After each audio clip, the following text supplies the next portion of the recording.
Bonsoir. Vous m'écoutez bien? Ouais? Ça écoute bien. OK. Vous m'écoutez bien? Ouais. Bonsoir tout le monde pour être là. Thank you for being here. It's a sheer pleasure to welcome you here, and I am delighted to introduce you to this here today. And allow me to say that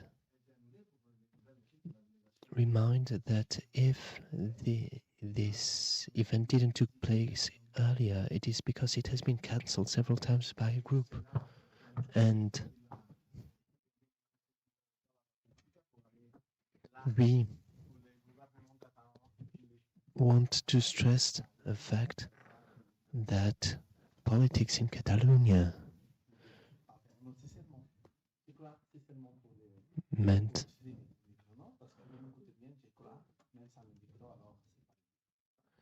unfortunately the interpreter won't be able to interpret if you're not speaking a bit louder or in the mic. I'm so sorry, but it won't be possible. So why is this important? Well, let me sum it up in a few words. Because the relatives of victims have a right to the truth. We've talked about this over and over again. And this right has been enshrined in international law and national law. It is crystal clear the investigation which was held in Spain leads to many questions. Huge questions, actually. And things haven't been clarified yet. And doubts are still being there. The relatives of victims deserve some truth, deserve a proper investigation so that everything becomes clear. I do remember the 17th because I worked for the healthcare ministry in Catalonia back in the day. And on that afternoon of the 17th and the following days, I was there. I went to different hospitals, Sant Pau, Galmar, and also the hospital of Tarragona, because victims were also sent there. And what was there? Well, people who survived from these terrorist attacks. And some of the victims who survived on the first day, during the first hours, well, ended up dying because of their wounds. These hours have been very difficult. And personally, it has been difficult, but professionally speaking, I must say this has been one of the darkest hours as Minister of Healthcare. We tried to support the families, parents, relatives. I've had to accompany and support fathers, sons, mothers, sisters, while people were about to die. And I also had to support victims who had, well, for example, lost a husband. I remember this Canadian woman who survived although she lost her husband. And she was very thankful vis-à-vis our healthcare system, although she had just lost her husband. I will never ever forget all this suffering of these relatives. And this suffering of my dear friend Javier, is something I will never ever forget. And this right is also a duty. We have a duty of solidarity with the relatives of victims. And as a consequence, we need to support them in this quest for full and true justice. As a consequence, the right to the truth needs to be guaranteed. And this is what we would like to talk about with this roundtable. This is why we are here today, and that's why I'm deeply thankful vis-à-vis Jaume and Nico who are here. They are experts on international law, and procedural law, and they will bring their tiny stone to this huge endeavor.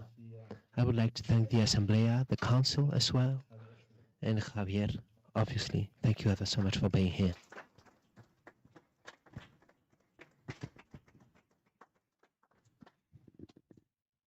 Bonsoir.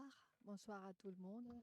Good evening to all of you. I am Dolores Folliuk, chairwoman of the Catalan National Assembly, and I want to say that we are here because you are co-organizing this action with the Council of the Republic, and we want to organize this event here with Tony Comyn, because indeed we need an action together.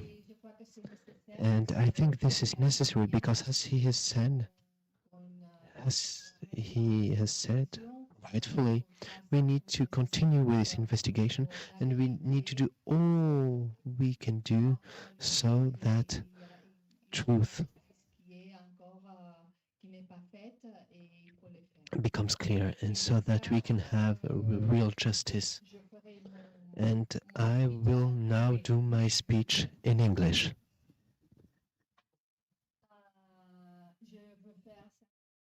Un peu les faits qu'il y avait et ce qui est passé. Et ça, c'est on the afternoon of 17th August 2017, 22 years old Yunus Abu Yaqub, a foreign-born who lived in the Catalan town of Ripoll since the age of 4, drove a van into pedestrian on the popular La Rambla in Barcelona, killing 13 people and injuring at least 130 others, one of whom died 10 days later. He fled the scene on foot and then killed another person to steal his car in his escape. He was killed by Catalan police in Subirats, a town 31 kilometers far from Barcelona, and the west of Barcelona, on August 21. One of his victims was a 3-year-old Catalan boy. His father and his old sister, they are here with us today, and I want to thank them very much for being here. 9 hours left after the Barcelona attack, 5 men thought to be from the same terrorist cell drove into pedestrian in nearby Cambrils, south of Barcelona, killing 1 woman and injuring 6 others. All 5 of those attackers were shot dead by Catalan police.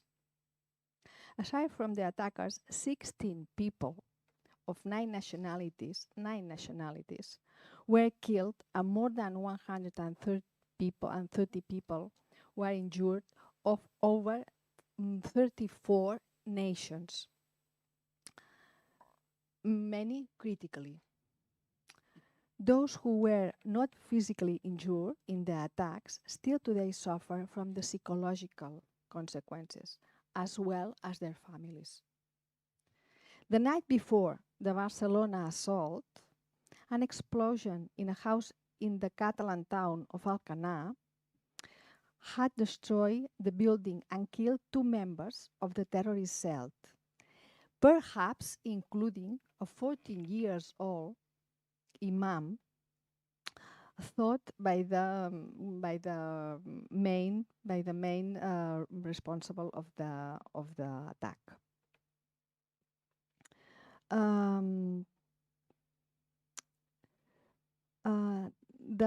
Inside the house were more than 120 gas canciders, which police believe were going to be used to make a large bomb or 3 small ones, but were accidentally detonated. Former Spain's Prime Minister Mariano Rajoy called the attack in Barcelona a jihadist attack. but there's also a MAC News agency attribute indirect responsibility for the attack to the Islamic State. 4 men were arrested in connection with these attacks. 3 of them in their hometown, Ripoll. Another one who survived the explosion was arrested in Alcanar. They were charged by membership in terror organization and for murder, as well as possession of explosives. 2 of them were found guilty by the Audiencia Nacional in 2021, although being acquitted of terrorism homicide charge. In 2022, former Spanish Police Commissioner José Manuel Villarejo suggests in the Spanish High Court that the Spanish National Intelligence Service, who had the man as a confidant, was aware of the attacks. That the Spanish authority knew of Yunus Abu Yaqub plans beforehand and use it to hamstring the Catalan independence movement. Consequently, the Catalan government called for an investigation into these scandalous accusations. However, the Bureau of the Spanish Congress refused to open a commission to investigate it, and the National Court refused to analyze whether the state was guilty of negligence. All these question marks related to the involvement or prior knowledge of the Spanish secret services have caused the proliferation of accusation and distrust. Indiscriminate terrorism is one of the worst scourges of our time, and it needs a way to be investigated. The Catalonia August 2027 attacks needs to be investigated. It's an affair of international relevance, given that most of the victims did not have Spanish nationality. We are today here to call for further investigations. The victims and the citizens have the right to know the truth. The not knowing prolongs the suffering of the families of the victims and causes insecurity and awareness among the population. A clarification is needed to provide some sort of reparation to the victims. The silence and lack of answers is unbearable. No false dialogue or negotiation between the governments of Catalonia and Spain can cover up the founded auspicions that Spain knew and did nothing to avoid a terrorist attack in Barcelona that summer of 2017. Refusing to investigate this indicates the seriousness of the situation and is in an abuse of fundamental rights. Catalonia is clearly experiencing a very complex time, especially regarding its political situation. But we cannot allow democracy and human rights deficiencies to impose a lack of clarification and investigation on such a grievous issue. Therefore, we call on the Spanish authorities to finally give this matter the consideration it deserves and perform a thorough and impartial investigation on all the unknowns like to the August 2017 attacks and disclose the truth once and for all. Thank you.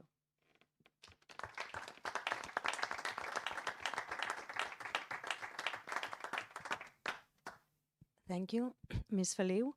We will start with the first speaker, which will be Mr. Jaume Alonso-Cuevillas, who's a professor of procedural law at the University of Barcelona. He's the lawyer of victims of the August 17th attacks in Catalonia. He has been Dean of the Bar Association of Barcelona, President of the Council of Catalan Law, and President of the European Federation of the Bar Association. Apart from his academic and professional activities, Mr. Alonso-Cuevillas is a member of the Catalan Parliament for the party Junts, Together. Please. Thank you very much.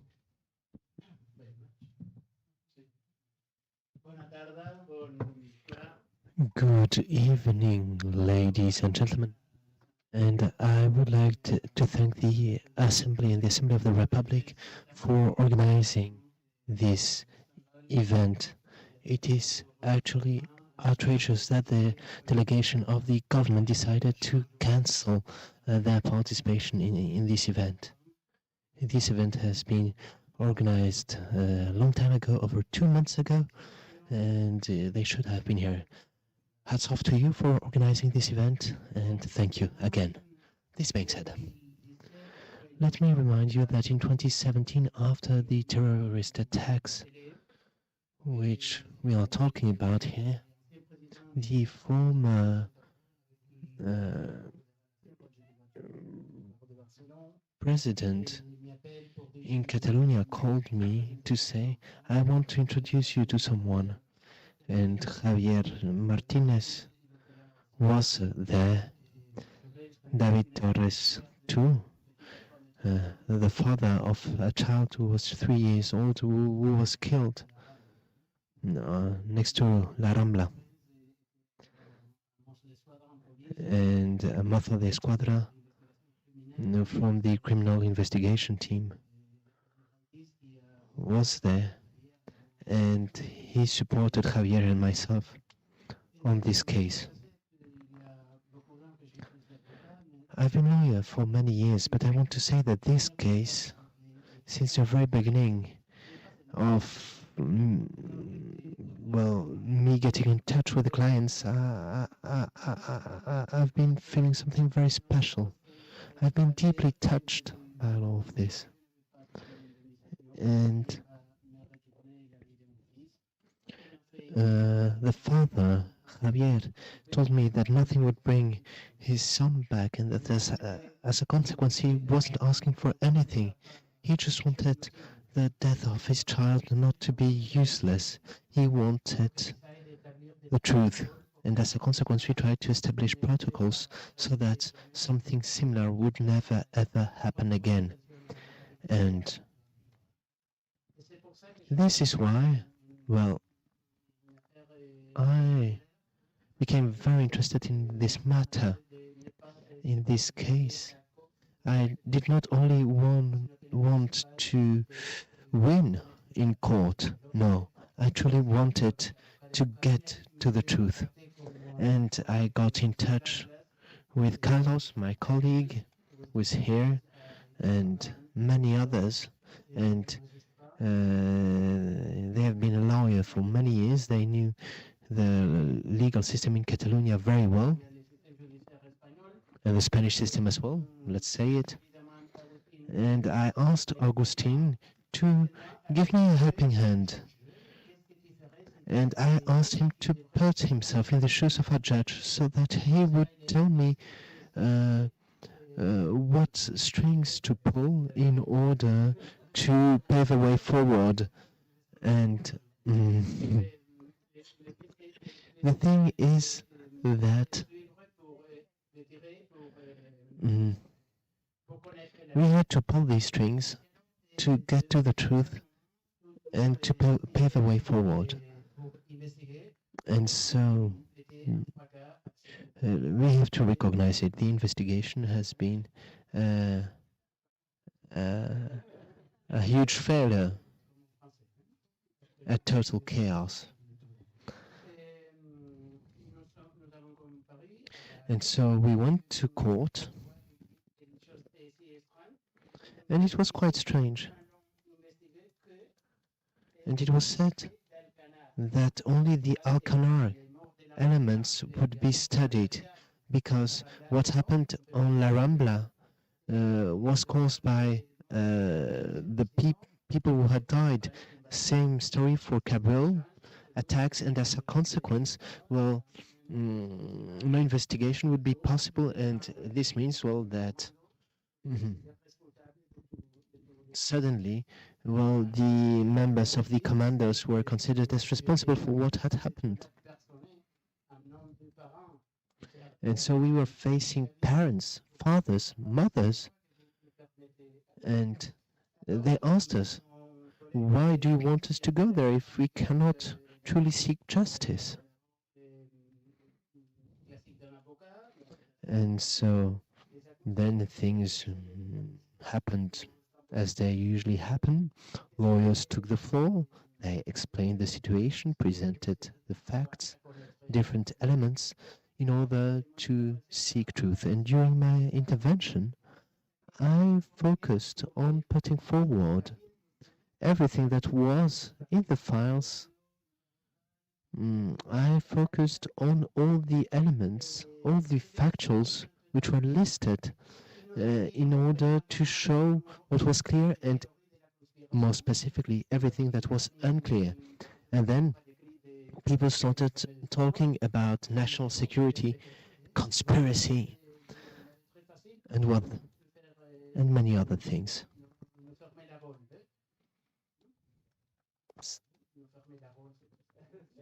Say again? Oh, that's Catalan. Okay, anyway. It was actually quite clear. All the facts were there, and so we just wanted these facts to be presented to us, and if we had misunderstood anything, we would then apologize simply. And there were three key points, three major question marks, even though the first thing was actually quite clear. Indeed, the National Secret Services had a clear role and a clear responsibility because, as the President Dolores Feliu just explained, the jihadist had ties with the Chacal operation in 2006. He was very well known as a jihadist. He was put behind bars in Castellón, and secret services audited him several times. And documents are there. And national secret services from Spain followed also mobile communications of this guy. So it is quite unbelievable to imagine they were not able to avoid these terrorist attacks, because when a mobile phone is tapped into, well, there should be several flags which should be triggered by certain types of communications. And here, well, there has been a huge bloodshed, and this is unacceptable. It's for shame. What's more, there is a European regulation which is directly application in Spain since 2014, which means that all member states, including Spain, have to regulate effectively the sales of explosive precursors. And it is quite unbelievable to see that these people were able to purchase 150 liters of these substances very easily, because, well, it's thanks to these liters of oxygen peroxides they were able to produce bombs, and this is simply unbelievable. Therefore, we want the state to compensate the victims, as the state has a certain responsibility. What's more, we've been deeply worried by the fact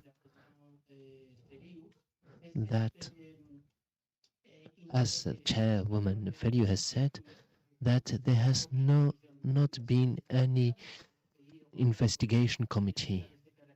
Indeed, we've had such a massive terrorist attack, and no investigation committee at all.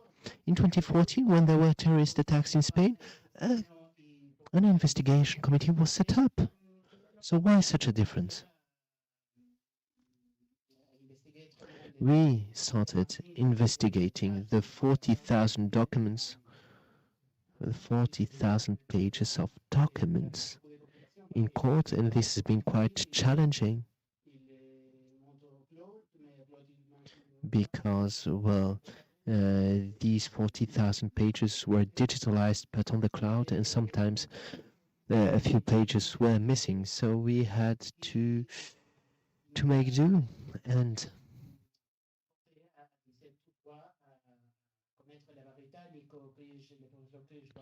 Professor Krisch will then talk about this issue later on, but the right to the truth is enshrined in international law. It is enshrined in UN's principles. And finally, who survived from this terrorist cell? According to the official statements, there were 3 people at the Alcala house. One survivor who was put behind bars, a second one who was ID'd, who was the brother of the terrorist who died in Capril. And the third one was the imam of the mosque. But all people who testified, many French actually, and a Belgian person as well. How do you say that in French? I'm losing my words.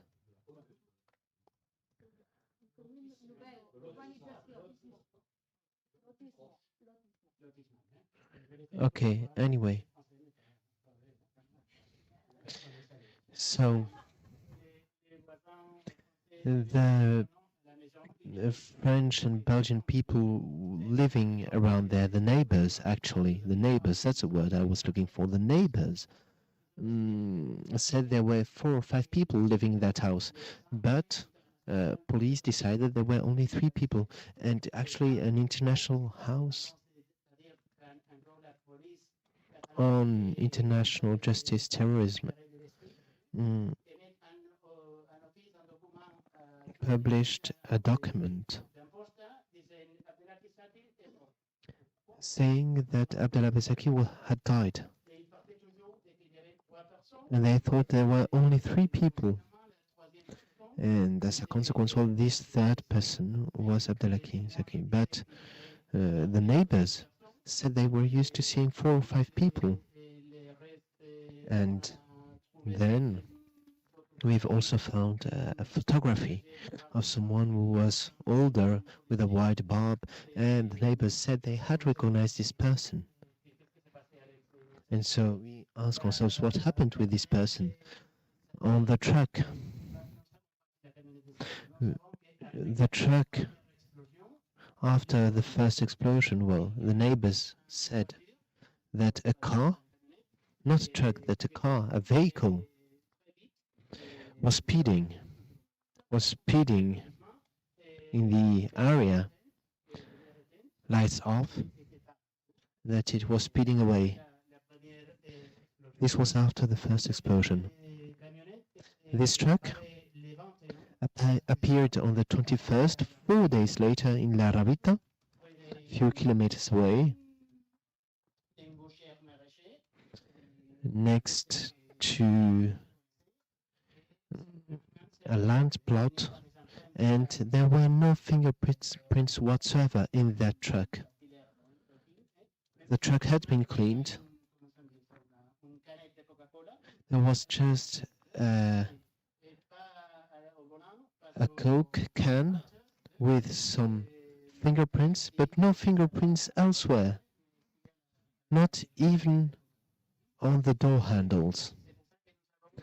This is why,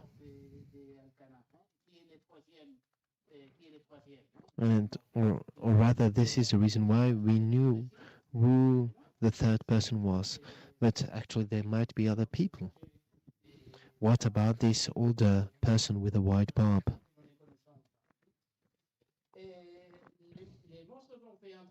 So the mothers carried out quite an amazing work, but they did not find any cards nor any tools used. But this being said, they know that the phone from the Imam was used 3 or 4 days even after the attacks.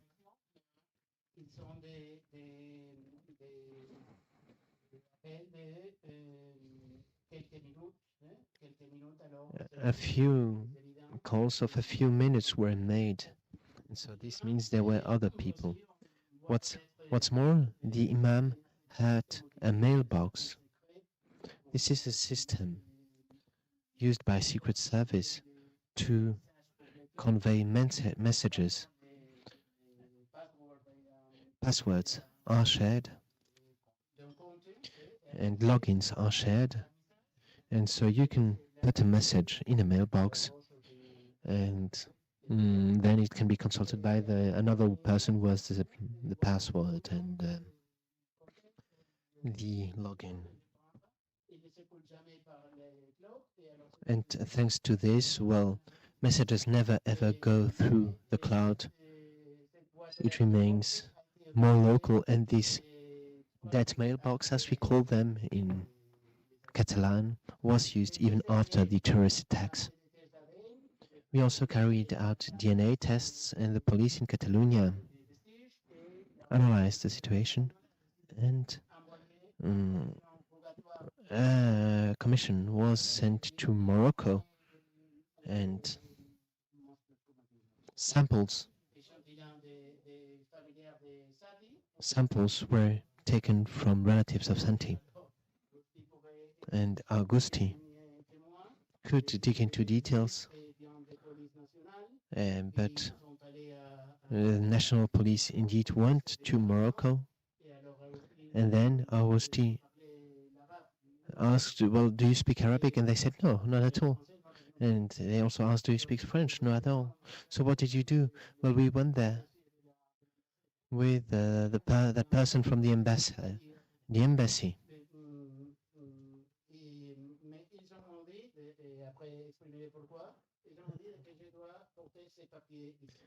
And they shared some documents.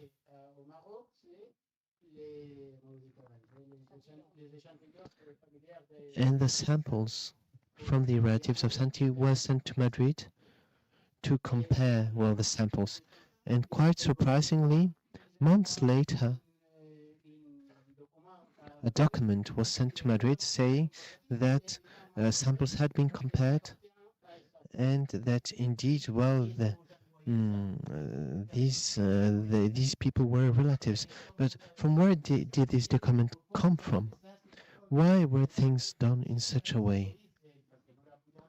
We had denounced the problems, and the police acted in such a way. It is quite unbelievable.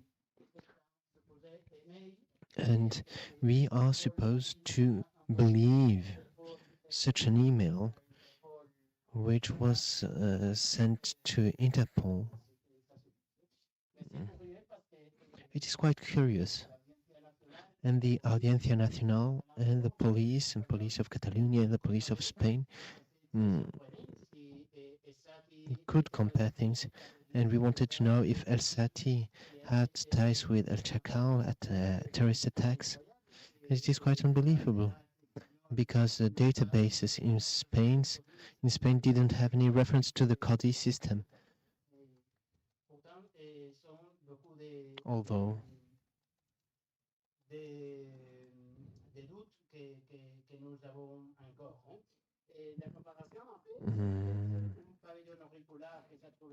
things are what they are. Furthermore, we have found an earlobe, but we do not know to whom it belongs. And a comparison was made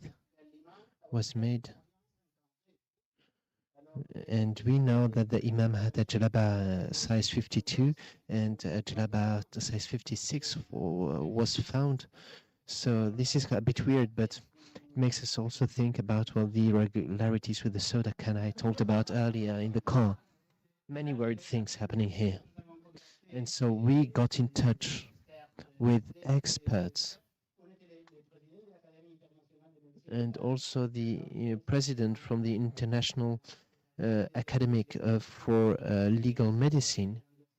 And we also contacted the former dean of the University of Girona. And all these people confirmed that all these irregularities in this case were disastrous.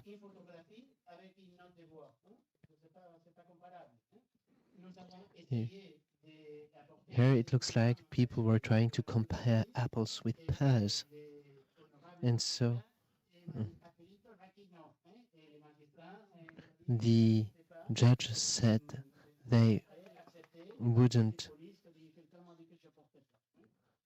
accept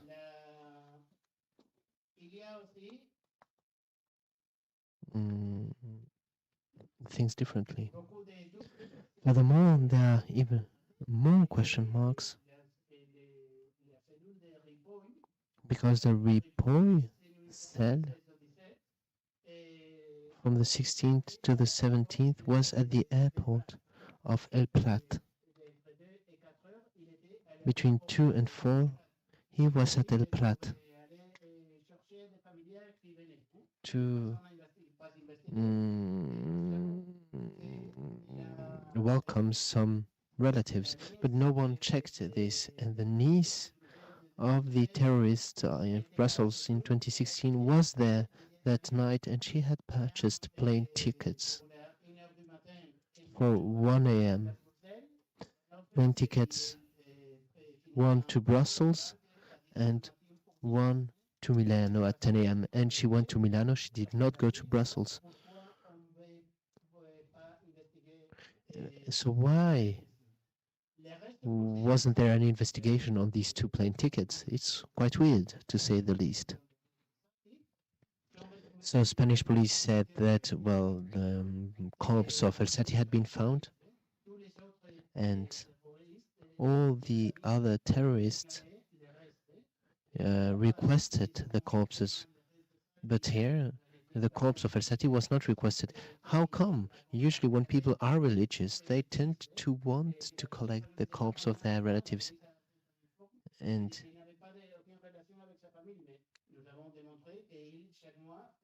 here, every month, a bank transfer was made to pay for water, electricity, and other utility bills.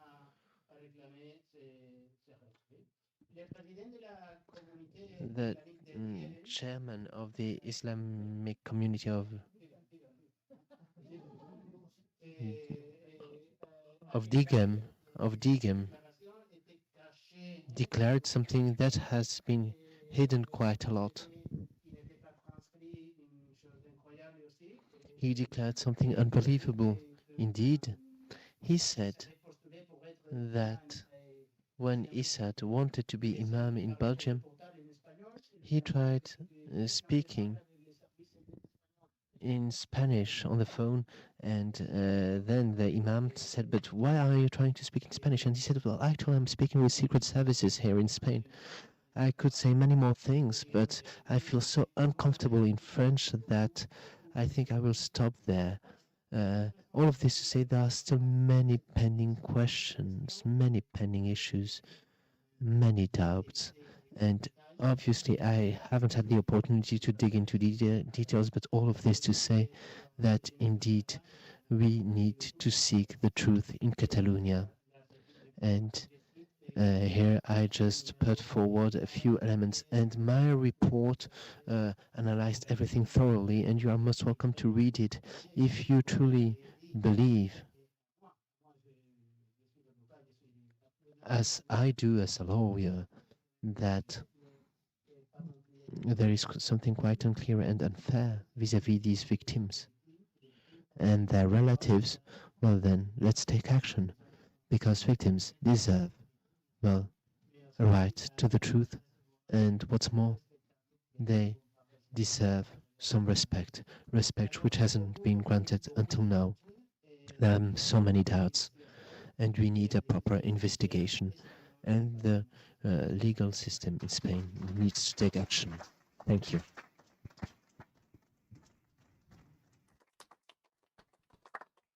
Thank you, Mr. Alonso-Cuevillas. Now we will go on to the next speaker, Mr. Nico Krisch.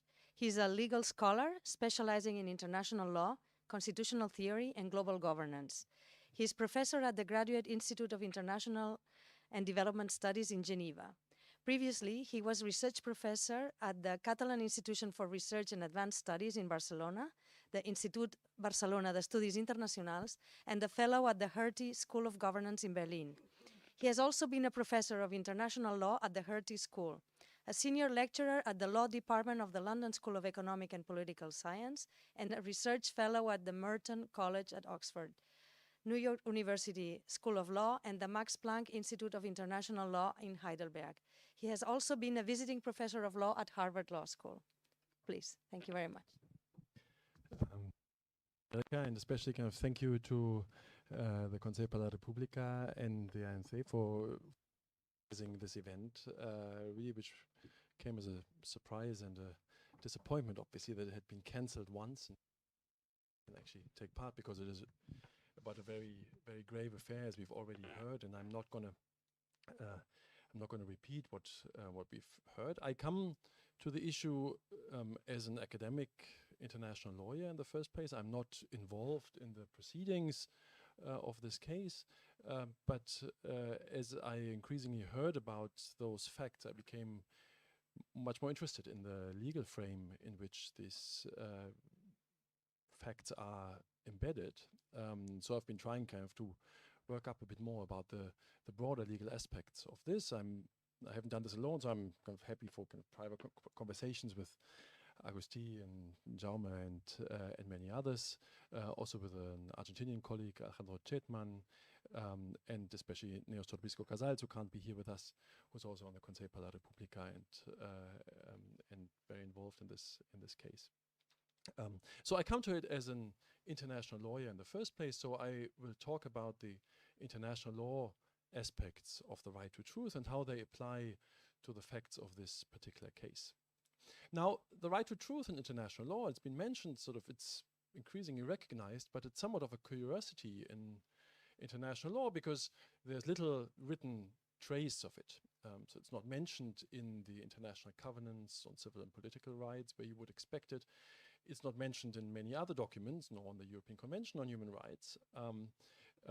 It is mentioned in the UN Convention on Forced Disappearances, but that's really kind of the only kind of formulation of a binding nature. But it really has come about as the result of a struggle. And a struggle, especially in Latin America in the 1970s and 1980s, to deal with the crimes committed by dictatorships, especially around forced disappearances. And as a result of those civil society struggles, you can say kind of the right to truth, the right to knowing the truth for the victims and for society has become increasingly accepted.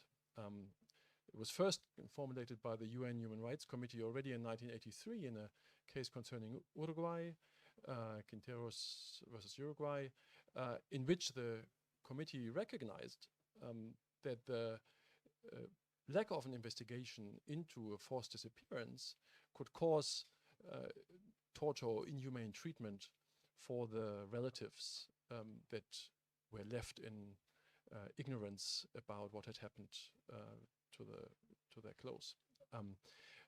And that was really kind of the starting point of a development that then took on, especially through the Inter-American Commission on Human Rights and then the Inter-American Court of Human Rights, that established the right to truth much more directly. Kind of now we have many statements also in international organizations, in the UN General Assembly since 2006, in the UN Human Rights Council since 2008.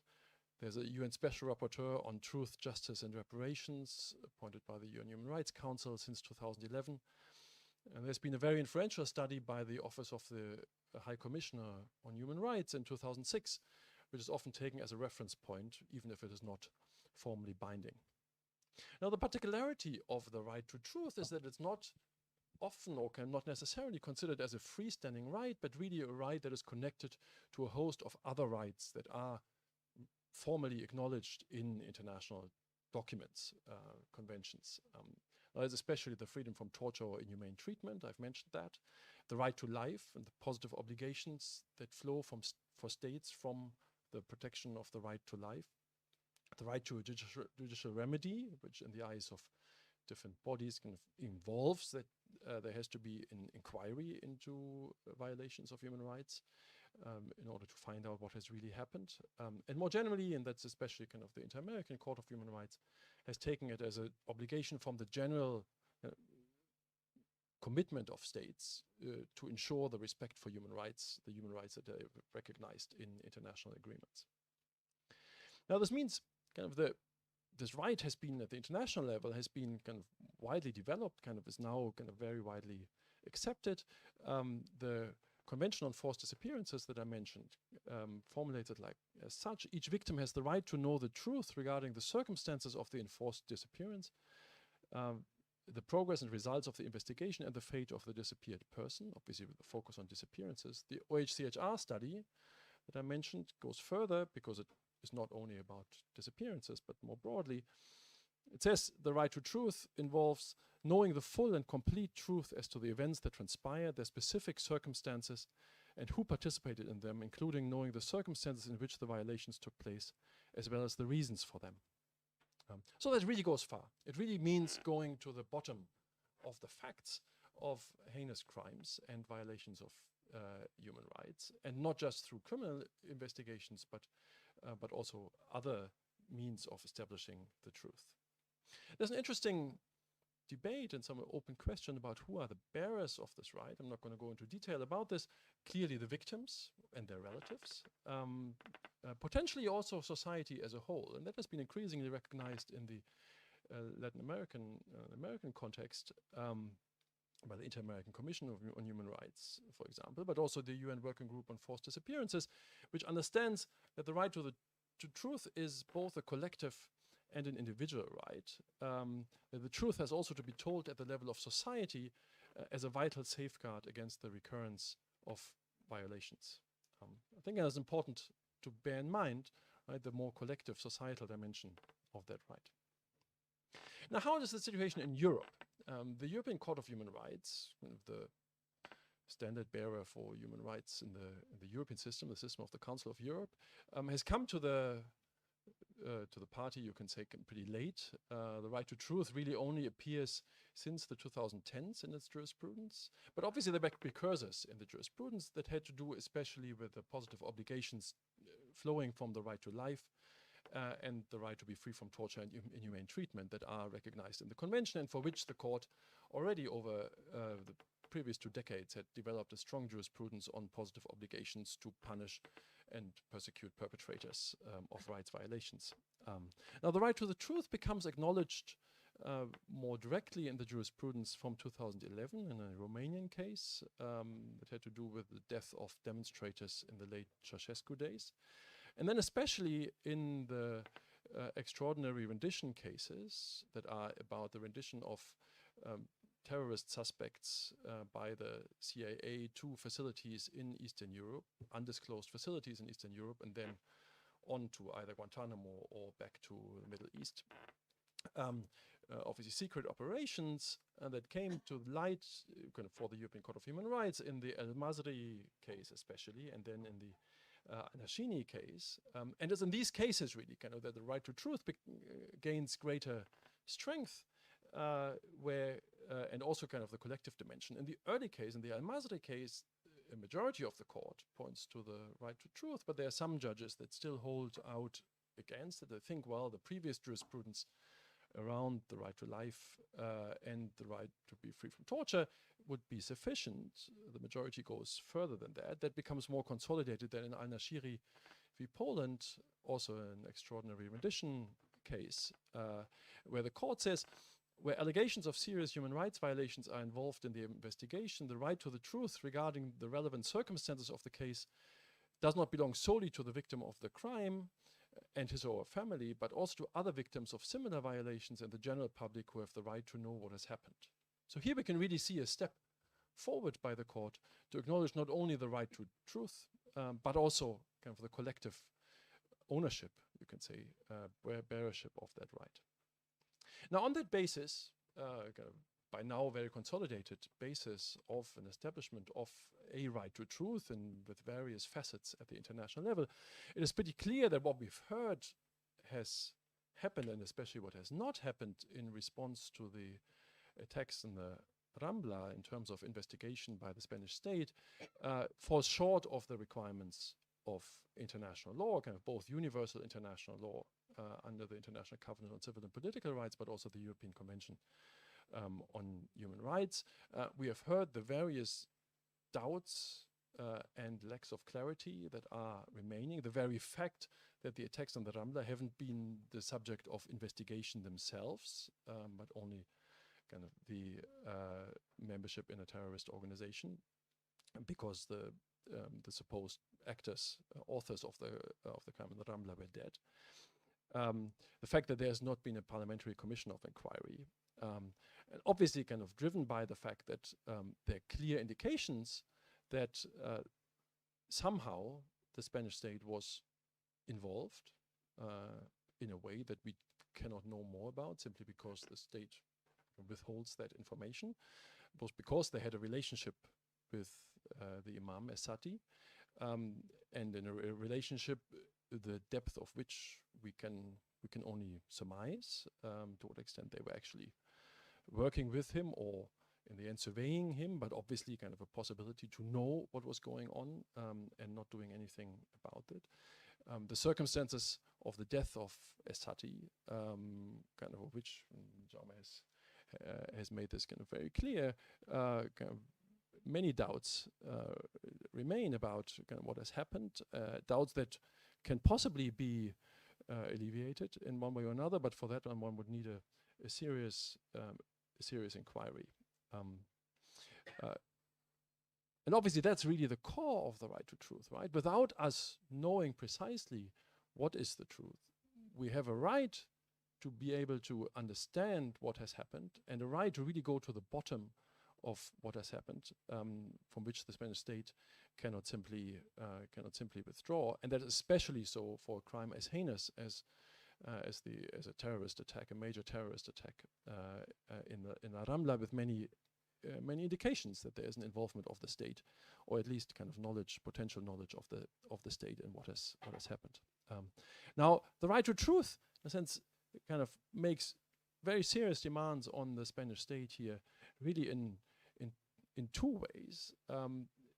On the one hand, and that has been acknowledged already by the Inter-American Court on Human Rights in its first case, Velázquez Rodriguez in the early 90s, that the state cannot simply say, well, we cannot hold a criminal trial, and as a result of that, we cannot really know. Now, that is not sufficient as an excuse. It is not sufficient as an excuse to say that the perpetrators are dead, for saying, well, no, we don't need to find out what it is. The right to truth goes further than that. It requires that you go to the bottom of it, even if the potential perpetrators are dead, and clearly kind of there are others involved. And it also requires that investigation in cases of an involvement of the Secret Service, which kind of clearly the cases of extraordinary renditions were all about Secret Service action, the ones that were in the European Court of Human Rights. There was all the CIA and Secret Services of European state, Macedonia, Poland, and others collaborating. So clearly, kind of that's also not a bar to going to the bottom on that. Okay, I'll just a few consequences of what can be done, because obviously, as Jaume said, the Spanish state is not overly willing or interested in doing anything about it, although it's obviously its responsibility and the right to truth, even as a right under international law, kind of has a direct relevance in Spanish law as well, and should bind Spanish state organs as a result of Spanish constitutional law. Now, obviously, kind of there are practical limits to bringing that responsibility to bear. Now, there are other avenues, of course, kind of once these are exhausted, the domestic avenues are exhausted. There are UN bodies, the UN Human Rights Committee is one, which other cases against Spain related to Catalonia have been heard or are pending. Also, for example, the Committee on the Rights of the Child with respect to the children who have been killed or injured. But obviously, the European Court of Human Rights, where we've seen kind of that we now have a significant jurisprudence and kind of that can be activated once domestic remedies are exhausted. That obviously is the main requirement. But after that, that is an obvious case to be brought there. There would also be the possibility, in theory, that other states take an interest. Prosecutors in other states on the basis of universal jurisdiction or jurisdiction because their own nationals have been injured or killed, as we've heard, kind of many nationalities are affected here. Kind of prosecutors from other countries could say, well, in Spain, there hasn't really been an investigation. Now let's start an investigation. Practically, that's obviously politically difficult, but it is not entirely excluded. And various countries, think of Germany, Italy, the US, or Belgium, have the legal framework that would allow for such action by prosecutors. Clearly, given the failure of Spanish authorities to investigate, it would be something one would hope for, although it is difficult to make happen. All right, I want to finish on that. That really kind of is largely kind of to outline a bit kind of the framework in which we operate here, and also to show that this is not just a Spanish affair, right? It is really an affair that concerns much more broadly the world. Just as obviously Europeans point to other countries about human rights violations, it is only right that other European countries, the European Union, and obviously countries in other parts of the world point to Spain for the failure to investigate something as heinous and such obvious as the attacks in the Rambla. After all, one of the biggest terrorist attacks in Europe in a decade. I end on that. Thank you. Thank you.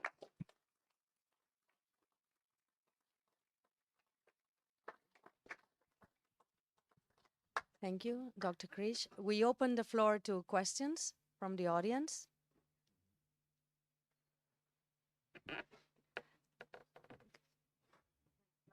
No, wait. Mike, yes. Thank you. Yeah, thanks. Thank you very much to all the speakers. It was super interesting. I was just wondering from what Professor Krisch has said, it seems to me, humbly, that the avenue of universal justice or jurisdiction and the avenue of the UN they would be great, but I don't see them happening. I think that the avenue of the Strasbourg court is probably more likely. And I was just wondering, what are your plans in that respect? Is the intention to eventually reach the Strasbourg court, and at which stage are you? Thank you. Yes.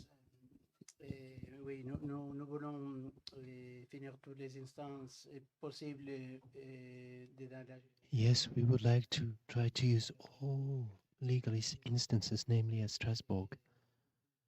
But as Nico has just said, we need to open the door to all the possibilities when it comes to investigations.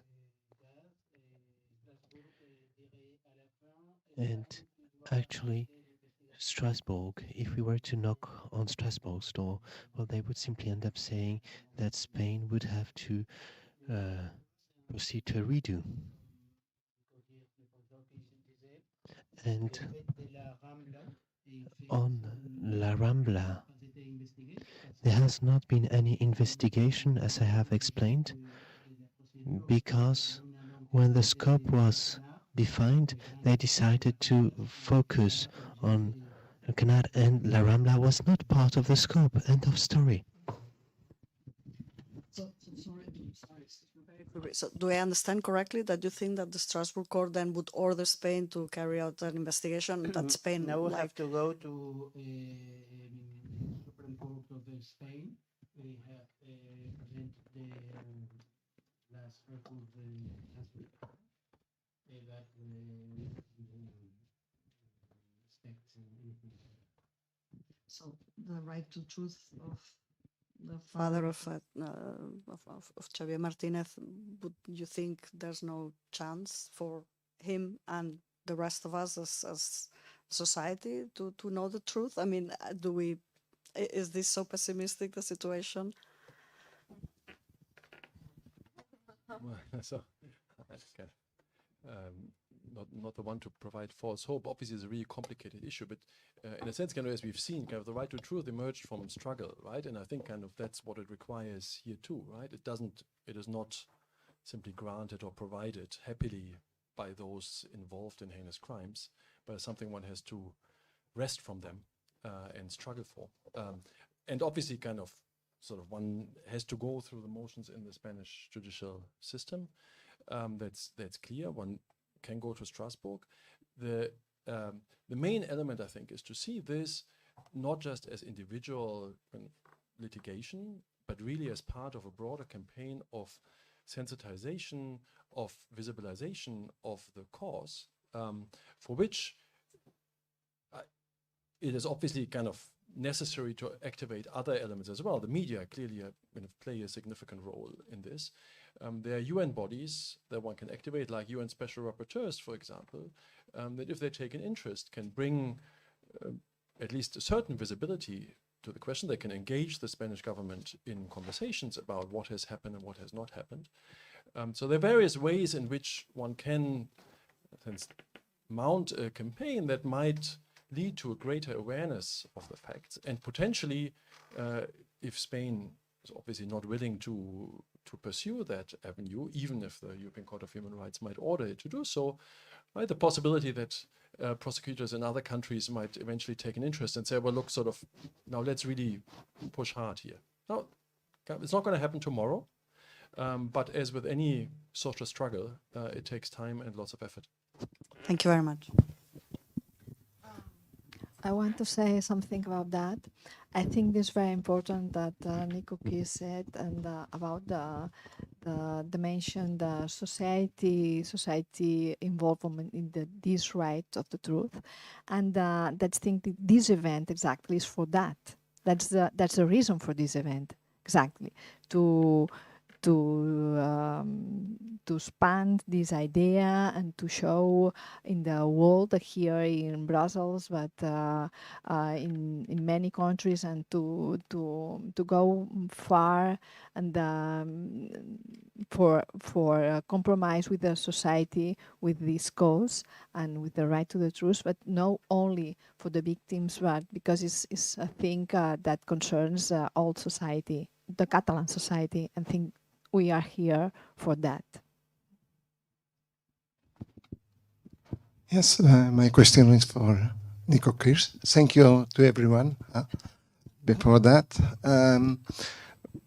in the same line, would it be possible that a group of persons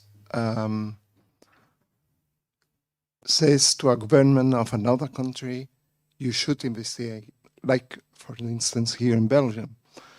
Could this be possible to say, okay, you should ask Spain to investigate? Could you do that here, from Belgium? Yes, of course. Now, the difficulty is obviously kind of mobilizing the right people for this, right? So there are two elements involved. One is a diplomatic one about another government trying to get the Spanish government to talk about kind of the investigation, especially those governments whose nationals have been affected, injured or killed, right, obviously have a standing for that. They're not going to bring cases in international courts against Spain for that, but it could be that if one mobilizes them, that they might at least ask questions of the Spanish government about that. Kind of that might be a possibility, but one would need a favorable government. The other element is prosecutors, right? So the politically more independent elements of the state, depending on the constitutional setting. Now they might obviously be brought to take an interest if in a country like Belgium, for example, there were a sufficient number of people of significant visibility and standing who would bring that cause to the attention of the judicial system, it might be that a prosecutor would say, well, okay, so now let's look more closely into whether something can be done. And even the kind of opening of an investigation or a preliminary investigation, something of the sort, would be something that obviously Spain would not like. And kind of one doesn't know what happens as a result, but clearly kind of it would be such steps that would increase pressure and potentially kind of lead to a thorough outcome.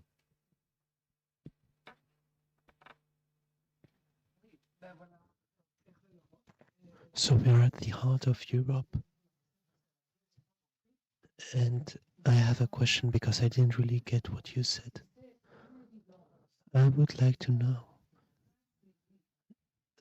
if it is obvious or not that Spain hasn't followed all the leads that existed. So, is it possible to go to court against the Spanish state because they did not respect the fundamental right to justice?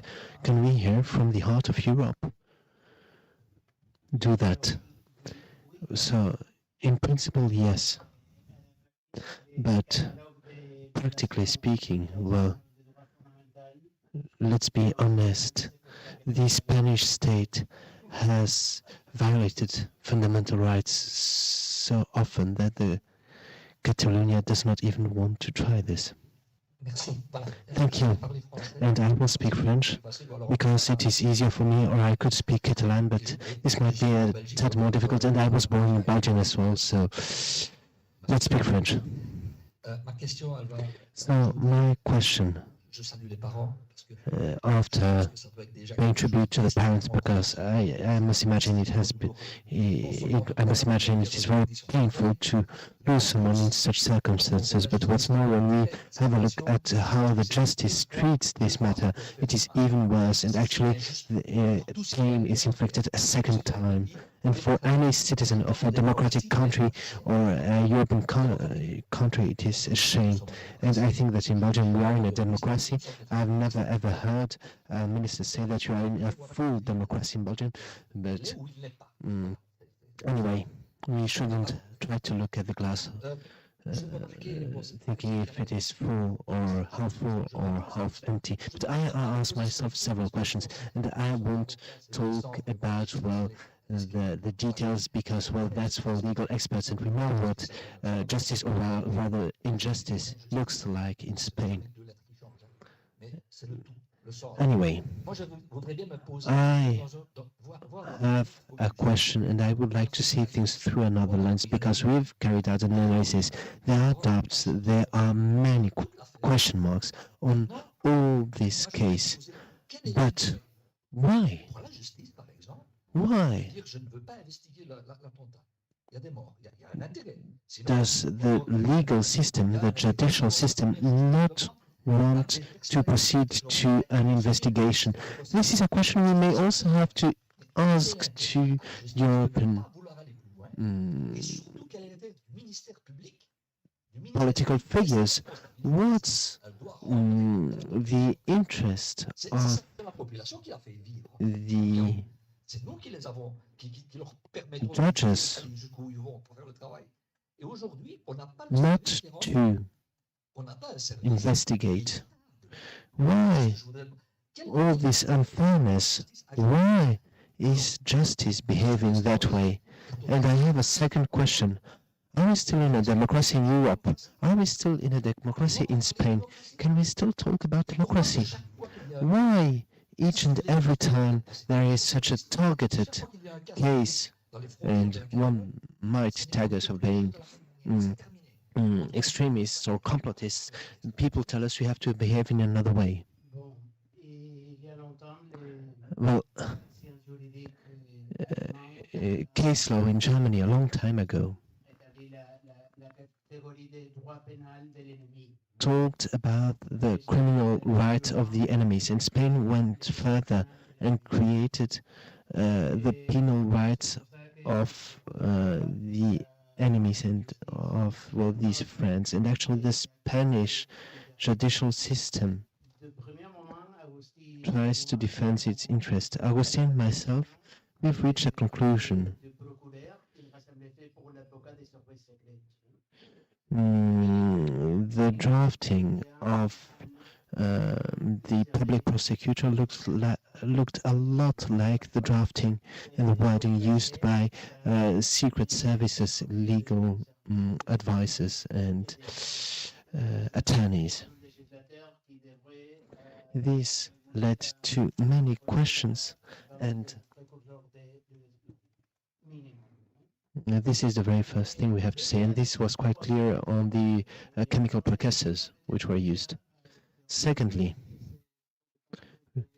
we have heard what has been said about the conspiracy theories, and the president of the Assembly is an amazing legal expert, and the Commissioner Villarejo, which you know here in the room.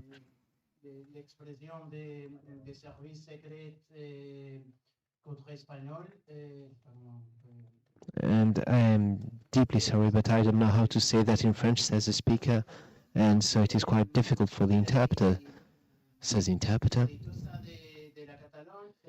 This commissioner said many things about Catalonia, and he said that actually Spain wanted to make Catalonia afraid. And Villarejo was accused of being a liar. He's a compulsive liar, but this doesn't mean that everything he says is a lie. Sometimes he can tell the truth.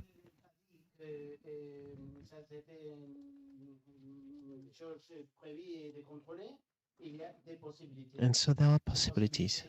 It is possible that the Spanish state knew something would happen and, well, didn't take action. It might also be possible that the Spanish state wanted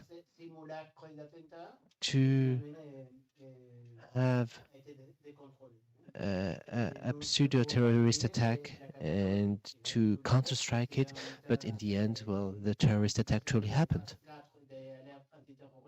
You know, there are 4 levels of alert for terrorism throughout Europe. And here, actually, we could have reached level 5. And then, well, military would have taken action and be deployed.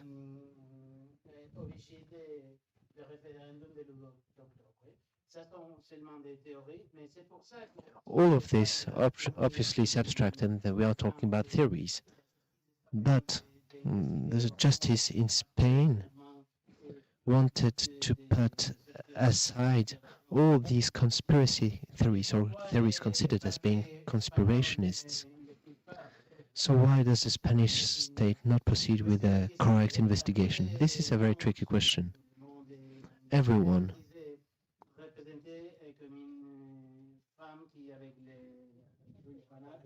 knows that justice tends to be represented by a woman who has banded eyes. But in Spain, justice is blind because it is looking at the sun, not because it is blindfolded. Why? Well, because a dictatorship hasn't ended yet over there. I also wanted to add something. I wanted to say that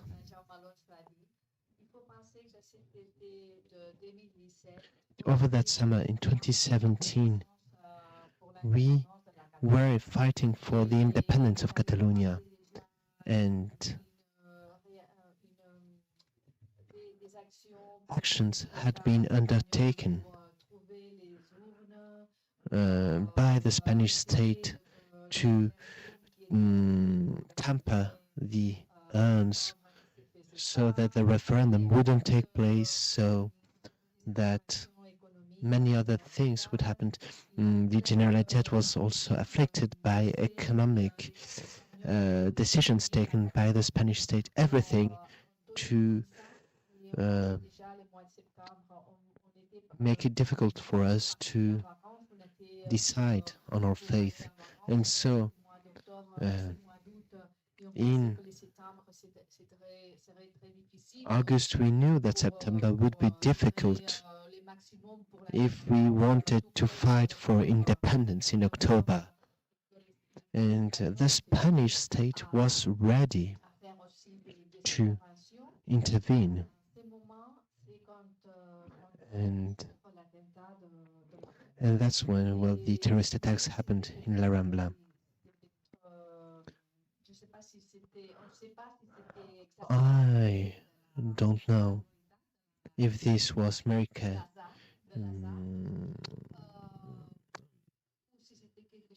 if this was random or something different. We don't know what it is. And that's why there are so many doubts, why we have these conspiracy theories. A minister said that something would have happened in August in Catalonia. What did he mean? Did he know something? Did they decide not to take action, to not avoid something? Did they know, but did they not know enough to avoid things? Didn't they know it would be so serious? And Catalonia, as I have said, was very lively and fighting for independence. And so we need to investigate, and that's why we are here today, because in the end, it's a state at the heart of Europe where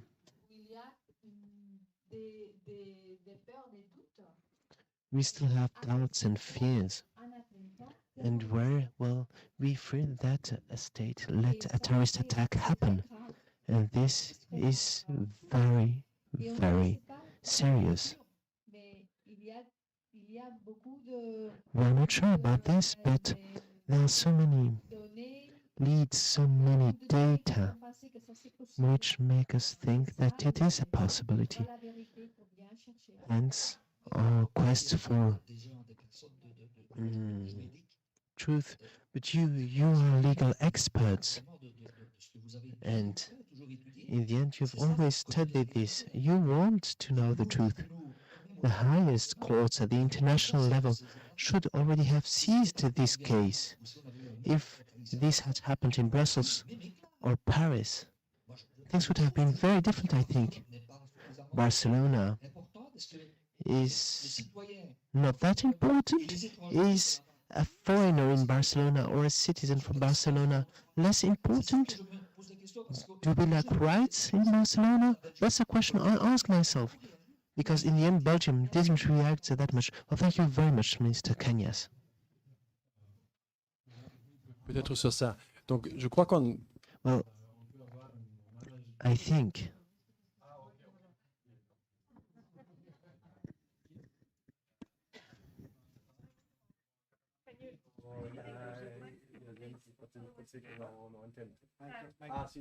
with a mic anyway, even in English. Okay, good. Obviously, one would hope that prosecutors and judges are independent from political pressure, but we all know from however many empirical studies that they are not, right? That is the real exception that they are independent. So in a sense, Spain in that case proves the rule, although obviously it is outside of the normality that Europe has tried to create. But this is something that outside of Spain, very few people really recognize. There's at least from my impression, and we've had these cases in the UN Human Rights Committee and talking to people in Geneva, there's a strong sense that Spain has been a successful case of a transition to democracy, and that it is a liberal state. It has a rule of law, it has a separation of powers, everything as you want it. Now, maybe there's some problems with ETA. Well, maybe they've gone a bit overboard, but well, okay, you understand.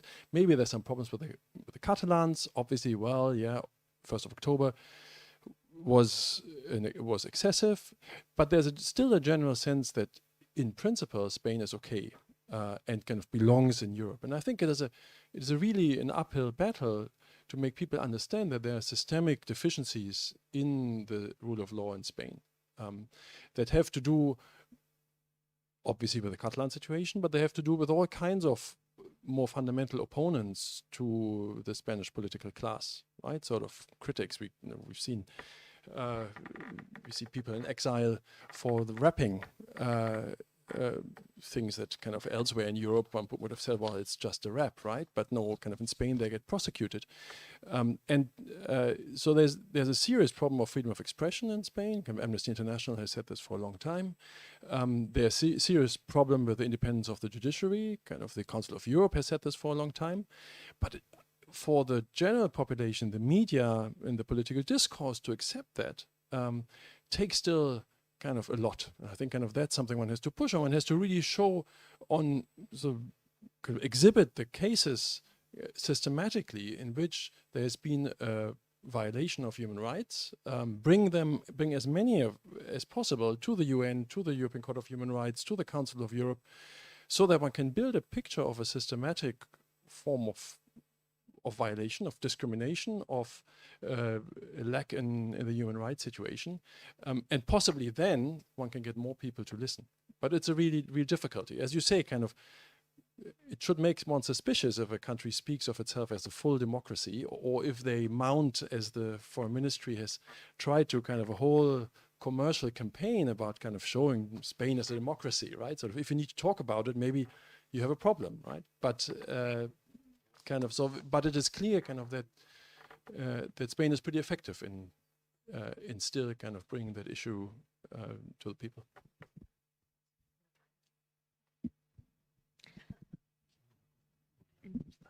Tu disais avant pourquoi non sur les procureurs. Well, earlier we were talking about the activities of the Attorney General, and you know, we were there on the first day, and we talked with the people of government, and suddenly we had one hypothesis, but we were focused well on the emergency situation, but from the very first beginning, from the very first moment, from the very beginning, we thought there was something curious. We thought the reaction of the Attorney General, we thought that the reaction of Mariano Rajoy were very weird. Mariano Rajoy didn't take the floor until very late at night. We were called in a very weird manner. And the behavior of these people was quite weird. And so we said, well, is the Spanish government hiding something? This is something we asked ourselves on the very first day. So what was the problem? What was the issue at hand? Well, actually, the whole behavior of the state, of the Spanish state, of all the national bodies were weird. And all these behaviors just confirmed our hypothesis. All the problems explained by checks just confirmed our hypothesis, a hypothesis we didn't want to believe in, because, well, obviously we want to believe in such a hypothesis, but we have duties and responsibilities, and we followed the experts, the legal experts, the lawyers, the investigators, police forces. And indeed, it is clear the situation is still blurry and there are still question marks. But from the very first second, we thought that something was wrong when we talked with the Spanish state. I would also like to ask a question. Most of us here are convinced Europeans, and for us it's unimaginable that in Europe, in the 21st century, a massive terror attack remains not investigated. It's a major European scandal, and this is also why we are here today. And I hope we have also public events in all the countries where victims come from, and they were more than 300 injured people. So most countries on earth. In August, in Catalonia, it's full of tourists. So how can Europe, we always make even a little bit of fun in Catalonia. Europe will not allow that. Europe will not allow that. And Europe is allowing a lot of injustice against Catalans. But Europe really cannot allow having a black hole of security in the core of Europe, where terror attacks may happen, organized by or tolerated by Secret Service, where a minority is spied upon massively with Pegasus. So this is all going to arrive at some boiling point at some point where Europe says, we don't like Catalan independence. We don't like these unruly Catalans, but we cannot risk European security. We cannot risk the fundamental rights covered by privacy laws. So how can we get Europe to stop being so short-sighted and realize what is at stake here? What can we do about that?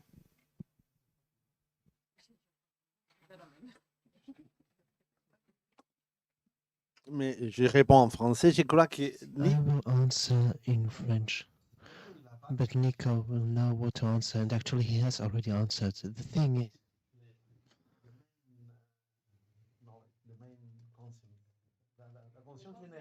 thing is that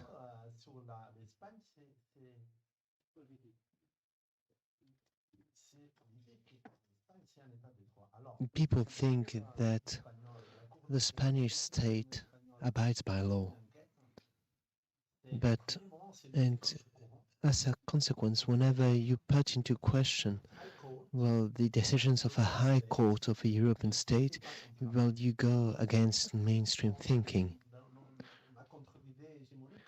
It goes against mainstream thinking, and this is why I think it is more useful to gather the different stakeholders, and why we need to work with lawyers, and we need to work on all the levels of the judicial system in Spain. To begin with, we need to find victims from people in Italy and abroad, and we need to try to see if we can do something else.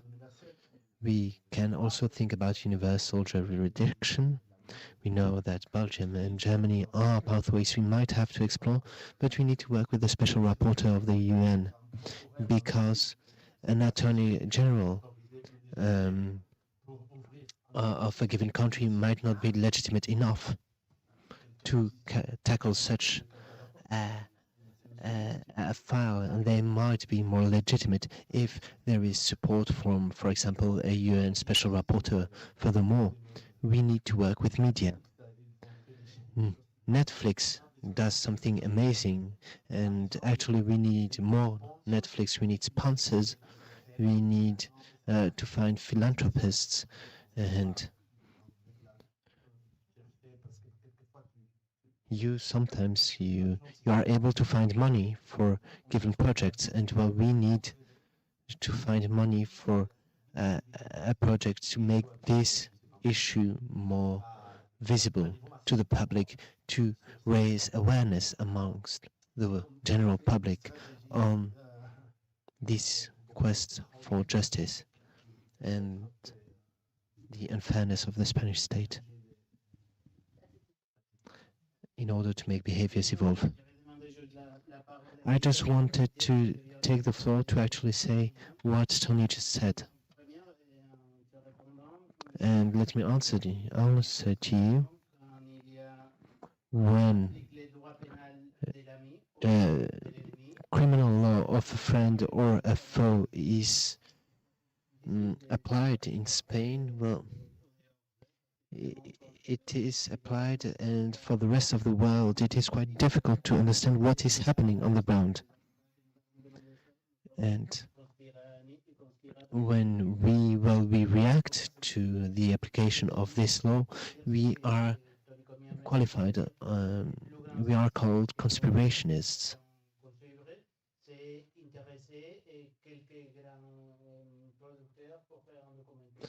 Producing a documentary might be interesting,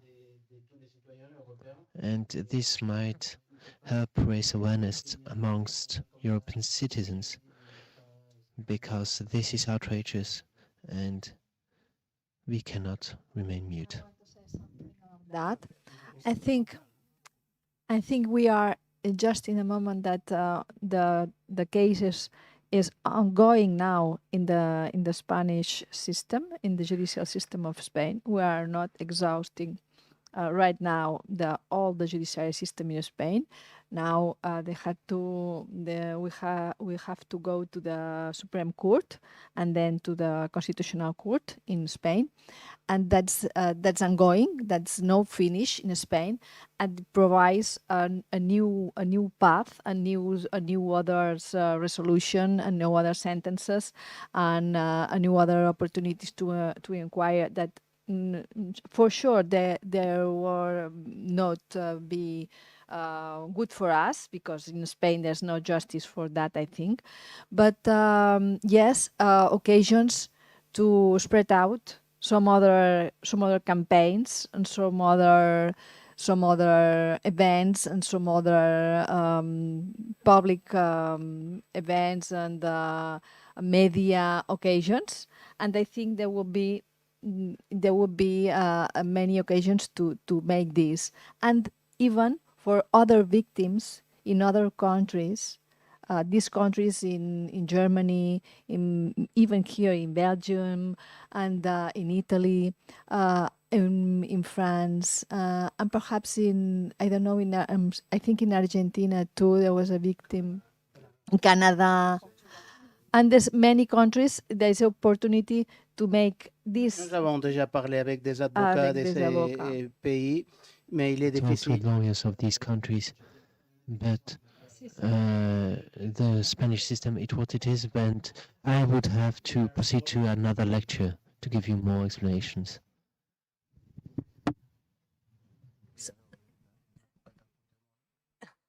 If there are no more questions, we will thank all the participants, and also thank you for having come. And we are now going to dinner together.